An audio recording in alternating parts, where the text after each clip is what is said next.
Welcome, everybody. The believed assassin of United Healthcare CEO Brian Johnson has now been arrested. He was arrested at a McDonald's in Pennsylvania.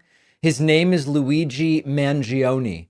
And very quickly, we see both sides of the political aisle looking to ascribe politicized motive and beliefs to Luigi Mangione, the right saying that this is clearly a product of the left saying that this is clearly a product of the right. Now, Mangione was denied bail during his first appearance in court in Hollidaysburg, Pennsylvania. He faces 5 charges, including felony counts of forgery and carrying a firearm without a license, in addition to charges for the killing itself.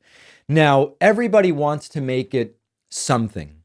I don't particularly care from the standpoint of figuring out what's wrong with the country. Why are people turning to violence?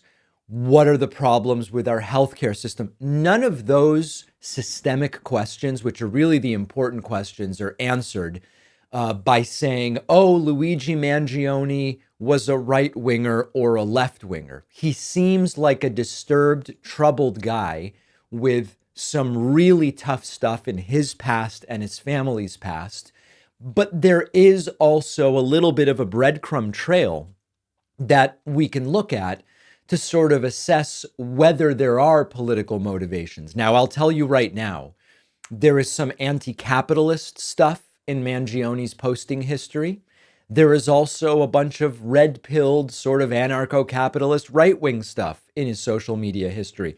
I'll show you some of it and tell you where I'm coming down, and then we'll actually talk about whether it matters. So everybody now looking through the posting history of Mangione, he retweeted right-wing hero Peter Thiel and seemed sort of partial to and into that kind of material. He reposted content about empires falling, referencing ancient Rome, and then talking about the lessons to learn today about the fall of Rome. He reposted a variety of different Elon Musk material, including about the woke mind virus. That's certainly something that right-wingers talk about. Reposted Tucker Carlson videos of Tucker doing his propaganda routine. We also are learning about his backstory with regard to, the assumption was this seems like someone who was denied an insurance claim and now lashed out. But he seems to come from quite a wealthy family, so that really does not seem like a super plausible explanation.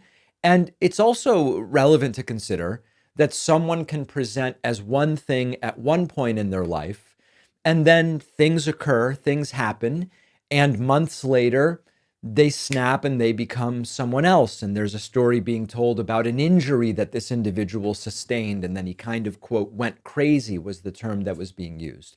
I think if we zoom out a little bit here, on the one hand, we can relatively safely say that someone willing to go and kind of wait around for hours in this way to commit a cold-blooded assassination, something is not functioning correctly. But from a political standpoint, from everything I'm seeing, he does seem to be kind of this red-pilled anarcho-capitalist Peter Thiel, Elon Musk type guy.